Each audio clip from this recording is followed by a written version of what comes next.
Evelyne, elle est bélier? Oh non, c'est pas possible.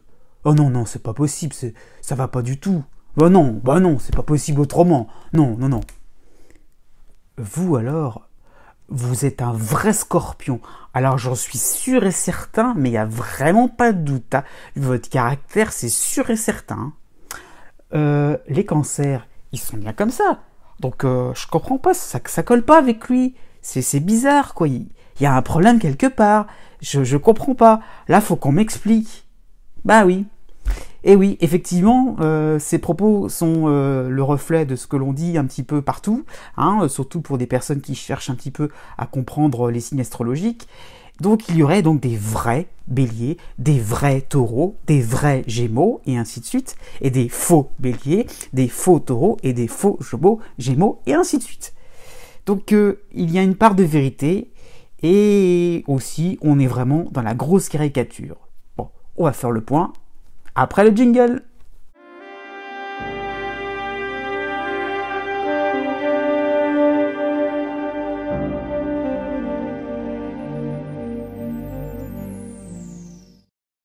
Bonjour à toutes et à tous, je me présente, Jovin, astrologue et voyant, et nous allons faire le point sur cette théorie entre les vrais béliers, les vrais taureaux, contre les faux béliers, les faux taureaux, les faux sagittaires, les faux capricornes, et ainsi de suite. Vous voyez, donc je fais une vidéo pour chaque signe astrologique. Il n'y a pas forcément donc une théorie qui pourrait comporter quelques exceptions. Non. Alors, donc ce que nous venons de voir, c'était une caricature, effectivement, mais cela veut dire que pour beaucoup d'entre nous, nous avons une vision très stricte par rapport aussi à ce que nous lisons, à ce que nous entendons, donc très schématique, dans le sens vraiment, voyez, vraiment quelque chose qui est vraiment tracé, qui est vraiment respecté à la ligne, vraiment au petit tiret, vraiment quelque chose vraiment qui est dans l'ordre de la grille précise, qui correspond à un caractère en fonction du signe, voilà, en fonction d'un signe. Donc ça veut dire que si une personne se présente à vous, eh ben voilà, ça ne va pas rentrer dans les petites cases, il y a quelque chose qui ne va pas matcher, qui ne va pas coller.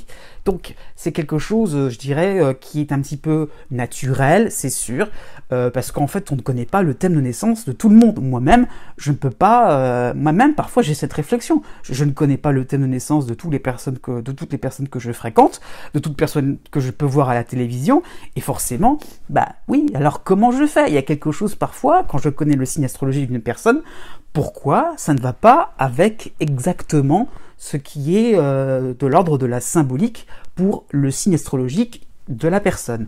Donc, je fais un petit rappel. Être d'un signe astrologique, ça veut dire avoir le soleil dans son thème de naissance. Donc, il n'y a pas que ça, justement. Et c'est là où je veux en venir. C'est que les astrologues sont plutôt d'accord là-dessus, sur cette façon de voir une personne comme quelqu'un qui est plutôt qui est vraiment marqué par son signe, et une personne qui a plutôt son signe solaire, qui est un petit peu dilué par autre chose, d'autres planètes, etc. J'insiste, signe solaire, puisque nous avons aussi un signe lunaire, qui est donc la Lune. La position de la Lune est importante aussi. Effectivement, ça me fait faire justement donc la transition. Effectivement, si nous avons donc la Lune et le Soleil réunis dans le même signe, ça veut dire en clair, si nous sommes nés au moment d'une nouvelle Lune, c'est important. Effectivement, là, Soleil-Lune dans le même signe, je ne sais pas, dans le signe du Capricorne, là, vous êtes assez marqué par le caractère du Capricorne. Oui, là, on peut dire qu'il y a quand même des indicateurs qui pourraient montrer que le Capricorne est assez présent pour vous, dans votre thème de naissance. Mais ça ne suffit pas. Il y a vraiment aussi un point important à comprendre. Pour vraiment être sûr et certain, dans un thème de naissance, qu'une personne est marquée par son signe solaire, il faut le Soleil, il faut Vénus et il faut Mercure. Ces trois planètes-là sont vraiment importantes. Ce sont donc... Pourquoi aussi? Parce que Mercure et Vénus, sur un plan astronomique, c'est un petit peu compliqué à expliquer, mais en fait, si vous voulez, sur le plan astrologique, par rapport à l'observation sur un thème de naissance, ces planètes-là ne s'éloignent pas trop du Soleil, Vénus et Mercure. Donc, si vous êtes né, je ne sais pas, sous le signe du Verseau par exemple, et que vous avez donc Mercure en Verseau, Mercure plus le Soleil, c'est déjà un bon point aussi quand même. C'est pas non plus voilà quelque chose voilà. Et c'est ce qui arrive assez souvent. Si vous avez aussi pourquoi pas donc le Soleil en Verseau et Vénus en Verseau, pourquoi pas non plus. C'est quelque chose d'important. Mais si vous avez Vénus, Mercure et le Soleil en Verseau, là c'est vraiment intéressant. Pourquoi? Parce que donc le Soleil c'est vraiment notre volonté d'évoluer dans la vie, hein, nos désirs d'expansion, vraiment d'affirmation, mais donc associé à Mercure, qui est vraiment l'intellect, la réflexion, le fait aussi donc de communiquer, donc d'échanger, avec Vénus aussi, hein, donc d'être en harmonie avec les autres, avec notre environnement, être dans l'idée de ce qui nous fait plaisir, au contraire repousser un petit peu ce qui est désagréable voilà, avec nous. Avec nous. Donc voilà, ces trois éléments-là vraiment sont personnels, c'est vraiment d'ordre personnel. On peut même encore avoir la Lune aussi, pourquoi pas, si vous avez Mercure, Vénus, le Soleil et la Lune en Verseau, pourquoi pas, c'est tout à fait possible.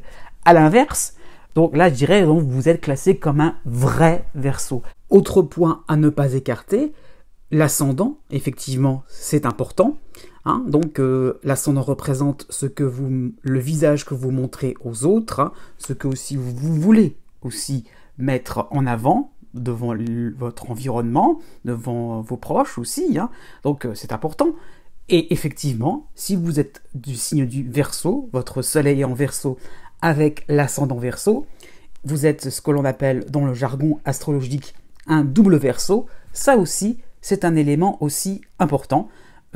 Effectivement, on peut considérer que le Verseau est assez présent dans votre signe, mais il faut d'autres planètes encore pour le confirmer. À l'inverse, vous avez juste le Soleil en Verseau, Mercure en Capricorne et Vénus en... pourquoi pas? Oui, Vénus en Sagittaire, voilà. Là, ça va être un peu plus compliqué. Imaginez aussi la Lune en Taureau. Là, ça va être un petit peu plus compliqué. Vous voyez, c'est, si vous voulez, un thème qui est un petit peu plus, varié, qui est un petit peu plus éparpillé.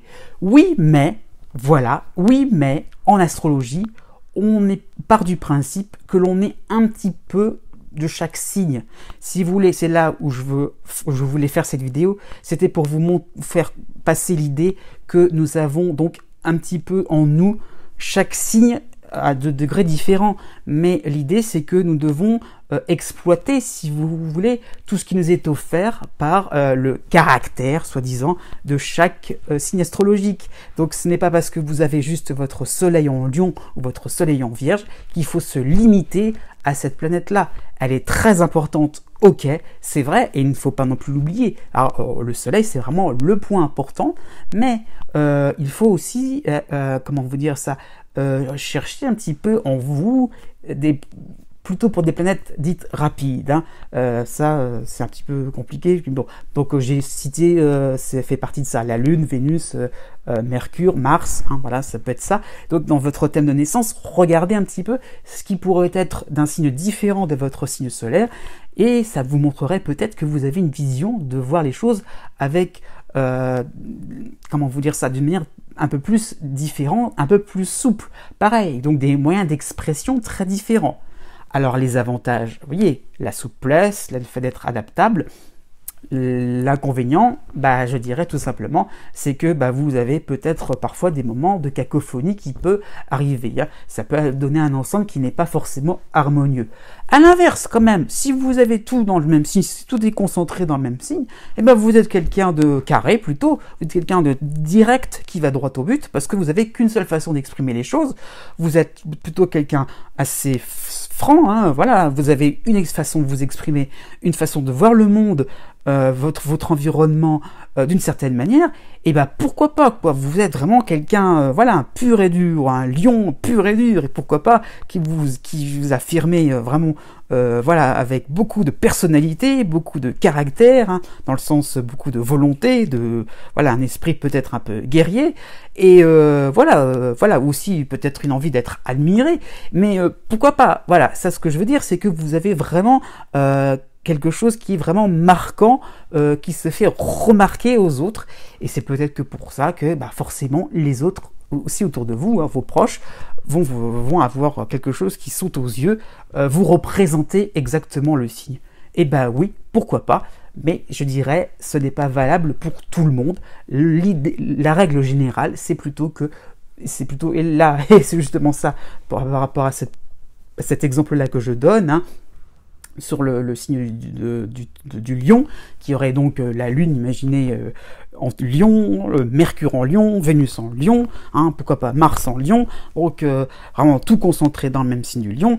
Là, dans ces cas-là, cherchez peut-être ce qu'il y aurait ailleurs dans votre thème de naissance, autre que du lion, pour un petit peu sortir de ce carcan, sortir de cette fameuse grille, finalement, qu'on essaye de vous imposer. Vous êtes après tout, vous-même, une personne unique en son genre. Voilà, j'espère que vous aurez compris cette vidéo. Une petite remarque avant que j'oublie, avant que je m'arrête, j'avais oublié. Hein. Moi, ce que je fais aussi, c'est que je regarde, par exemple, si vous êtes, donc, je vais changer un peu de signe. Si vous êtes du signe du Capricorne, voilà, par exemple, je vais regarder, donc le Capricorne est associé à la planète Saturne. Donc, dans ces cas-là, je vais regarder tout simplement Saturne dans votre thème de naissance.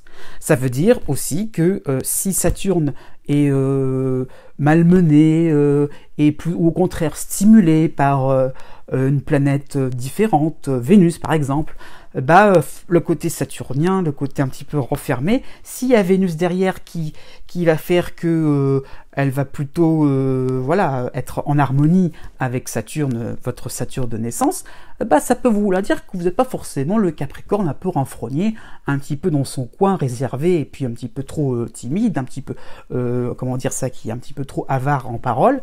Au contraire, vous aurez peut-être une envie de montrer un certain sérieux, avec le sourire, avec une certaine amabilité, une certaine courtoisie. Donc voilà, ça peut changer du tout au tout, sans forcément être un vrai Capricorne ou un faux Capricorne.